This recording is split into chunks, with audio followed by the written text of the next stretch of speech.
Nasa bahay na po tayo. Gagawa po ako ng mugolyo made of young pine cone. Mabango po siya. Madali lang naman pong gumawa nito. Bali, ili-layered nyo lang po siya dito sa jar and sugar. Para pong gumagawa lang po kayo ng syrup. But it's yummy po. First time ko pong gumawa, kaya lang, gumawa po ako ng, mali. Gumawa po ako ng, nito, syrup, nung May.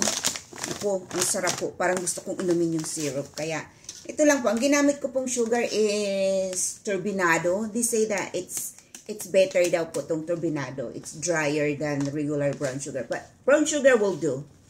So, just put sugar in the bottom.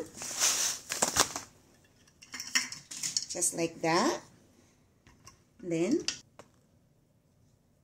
just put your pine cone.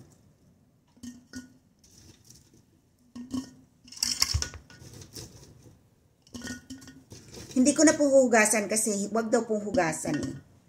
And then, just repeat the process like that. More sugar. Just buried it with sugar.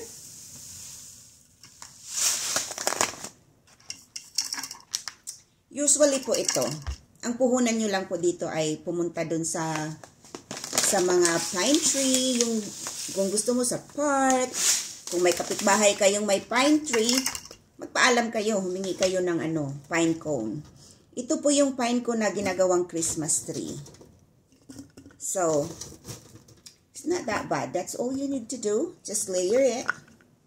Tapos, kaya lang po ito, you need patience kasi it's not just gonna do it overnight.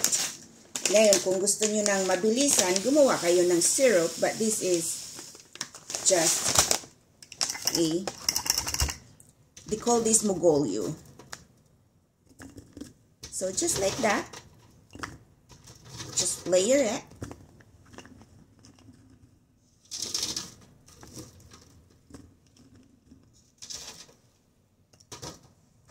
Put more sugar.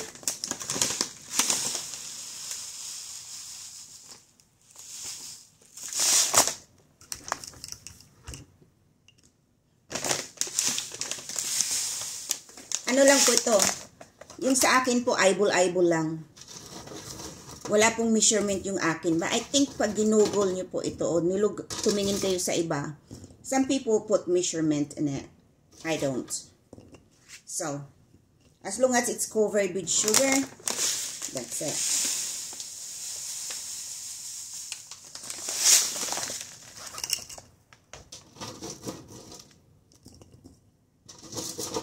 Just make sure that it's filled up. Oh.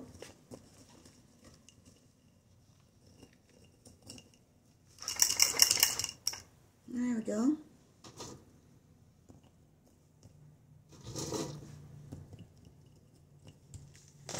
And more sugar.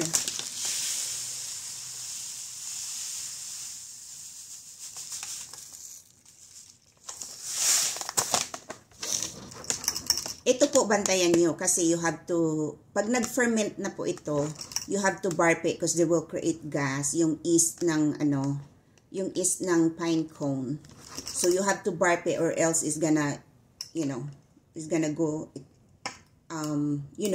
pressure. You have to release the pressure. After 1 month po, papakita ko sa inyo kung ano ng itsura. Magiging ganito po yan. Ayan, no, nakikita nyo yung pine cone sa loob. Ginawa ko po ito nung May. So, pwede na po siyang gawing syrup. Makikita nyo yung sugar sa ilalim. Kaya lang po darker ito kasi ang ginamit ko po dito yung sugar candy or candy sugar, something like that. Pa, kung naaamoy nyo lang po. Ang bango niya po. Parang amoy Christmas.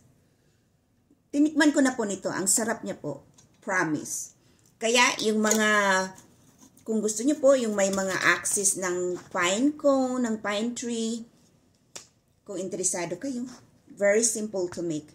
Alam ko sa Pilipinas wala tayong pine tree ba? Still, I just wanna show it to you how to make a mugolyo.